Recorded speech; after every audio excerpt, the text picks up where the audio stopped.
কর্মফল তরে যে তব পূজা করে, সেজন যাহা চায় তাহারে দাও তাই। তরিতে চাই তাই ও দুটি রাঙা পায়, স্মরণ লইল মা তারিণী দুর্গা মা। নমস্কার, আমি বন্যী শিখা। আজ আমি তোমাদেরকে শোনাবো মা শারদা ও শ্রীরামকৃষ্ণের দক্ষিণেশ্বরের মন্দিরের মিলনের এক অতি পবিত্র মুহূর্তের বিবরণ। গঙ্গার ধারে দক্ষিণেশ্বর মন্দির। আজ সেখানে আগমন ঘটবে মা ভবতারিণীর বোন মা শারদামণির।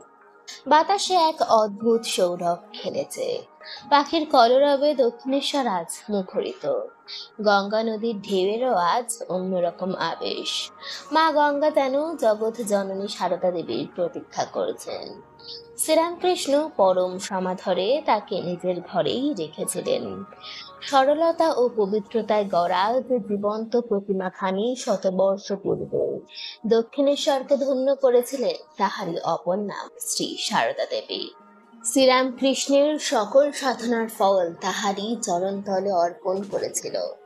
গভীরতা ও উদারতার অলঙ্কৃতা এবং বিশ্বপ্লাবিনী মাতৃস্নেহ ধরার অধিকারিণী শ্রী সারদা দেবী ভুবন বিখ্যাত শ্রী শ্রী মা নামেই পরিচিতা হইলেন। বস্তুত শ্রী শ্রী মায়ের সরলতা ও উদারতা এত স্পষ্ট ছিল যে গ্রামের চাষি মজুর পাড়া প্রতিবেশী সকলে তাহাকে তাহাদের অতি আপনজন বলে মনে করতেন। তাকে দিদি মাসি পিসি বলিয়াও সম্বোধন করিত। আবার তাহার পবিত্রতা এবং গভীরতা এত বিস্ময়কর ছিল যে অতি উচ্চ স্তরের মহাপুরুষগণ পর্যন্ত সাক্ষাৎ জগৎ জননী আদ্যাশক্তি মহামায়া জ্ঞান করিয়া তাকে সম্ভাষণ করে দূর থেকে প্রণাম করতেন। এই দুয়ের মাঝে শত সহস্র নরনারীর মনে প্রশ্ন জাগে, কে এই নারী যাহার চোখে এত শক্তি, বক্ষে এত শান্তি? ইনি দেবী না মানবী? এই প্রশ্নের উত্তরের বিচারে পথহারা না হইয়া আমরা অনুধাবন করিব তাহার স্বচ্ছ জীবন প্রবাহ। দেখিব কিভাবে, কোথায়, কেমন নীরবে তাহার হৃদয় শতদল ফুটিয়া উঠিয়াছে এবং দূর দূরান্ত হইতে আজও কত তৃষিত চিত্তকে আকর্ষণ করিতেছে। এই মাতৃমহিমা রসাস্বাদনে নিখিল মানবের মন প্রাণ ভরিয়া উঠুক, জীর্ণমূল জীবন তরুণ সঞ্চিত হোক। সেই সময় জয়রাম বাটি থেকে দক্ষিণেশ্বরে পায়ে হেঁটেই আসতে হতো। এত হাঁটার বা এত পরিশ্রমের অভ্যাস ছিল না মায়ের। পথে ঝড় এলো, তাও পথের নানান ঝড়ঝাপটা কাটিয়ে ভাগ্যক্রমে পথে এবার একটি পালকি পাওয়া গেল। রামচন্দ্র শ্রী শ্রী মাকে তাতে উঠিয়ে দিয়ে গঙ্গা তীর পর্যন্ত এলেন। শেষ পথটুকু নৌকা চড়ে রাত্রি 9টার সময় তারা দক্ষিণেশ্বরে পৌঁছলেন। পথে মায়ের আবার জ্বর এসেছিল। শ্রীরামকৃষ্ণ পরম সমাদরে তাকে নিজের ঘরে রেখে ওষুধপত্র এবং সেবাদির ব্যবস্থা নিজেই করে দিলেন। সেবার জন্য একজন মহিলাও রাখিলেন। সব সংসার ঘুচল। সারদা দেবী বুঝলেন শ্রীরামকৃষ্ণ আগে যেমন ছিলেন এখনো তেমনি আছেন। তাকে যেমন ভালোবাসতেন এখনো তেমনি ভালোবাসেন। লোকে বাজে কথা রটিয়েছে। 3-4 দিন পর মা সুস্থ হয়ে উঠলে শ্রীরামকৃষ্ণ তাকে নহবতে তার মাতা ঠাকুরানীর কাছে পাঠিয়ে দিলেন। চন্দ্রদেবী নহবতের দোতলায় থাকতেন।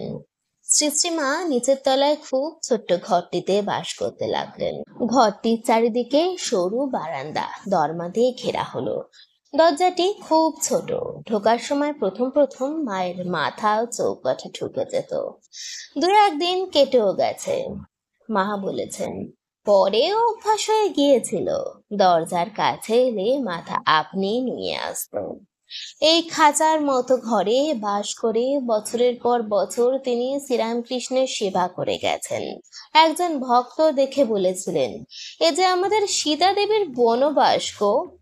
ভোরে উঠে 4টের আগেই পাশে পুকুলতলার ঘাটে তিনি গঙ্গা স্নানাদি সেরে নিতেন। একদিন অন্ধকারে ঘাটে নামার সময় পৌঠের উপর শুয়ে থাকা একটা কুমিরের ঘাড়ে পা দিয়েছিলেন। আর কি, কুমিরটা অবশ্য পালিয়ে যায়। ভোরে স্নানাদি সেরে নহবতের ঘরে ফিরে 4টার সময় মা জপে বসতেন। তারপর সারাদিন চন্দ্রদেবী শ্রীরামকৃষ্ণ ও ভক্তদের জন্য রান্না, পানসাজ এবং অন্যান্য কাজ করতেন। কিছুদিন শ্রীরামকৃষ্ণকে তেল মাখিয়েও দিয়েছিলেন। মা বলেছেন শ্রীরামকৃষ্ণের গায়ের রং ছিল তখন সোনার মতো, হাতের সোনার ইষ্টক কবচের সঙ্গে প্রায় মিশে যেত। চন্দ্রাদেবী যে কয় বছর বেঁচে ছিলেন, শ্রীরামকৃষ্ণ দুপুরে নহবতে এসে তার সঙ্গে বসে খেতেন। মা দুজনকেই পরিবেশন করতেন। রাত্রিতে এবং চন্দ্রদেবের মৃত্যুর পর দুপুরে মা শ্রীরামকৃষ্ণের ঘরে খাবার নিয়ে গিয়ে তাকে খাইয়ে আসতেন। এত কাজ সব কিন্তু করতেন সবার চোখের আড়ালে থেকে। তাকে কেউ দেখতে পেত না। কালীবাড়ির খাজাঞ্চি বলেছিলেন তিনি আছেন শুনেছি, কিন্তু কখনো দেখিনি। প্রথমবার আসার পর রাত্রে মা শ্রীরামকৃষ্ণের ঘরে এসে শুতেন। শ্রীরামকৃষ্ণ সারা রাত ভগবানের চিন্তায় বিভোর থাকতেন। একটানা 8 মাস একই ঘরে রাত্রিবাস করলেও দুজনের মন সর্বদাই পবিত্র ভাবে ভরে থাকত। ভুলেও অন্য কোনো ভাব জাগত না।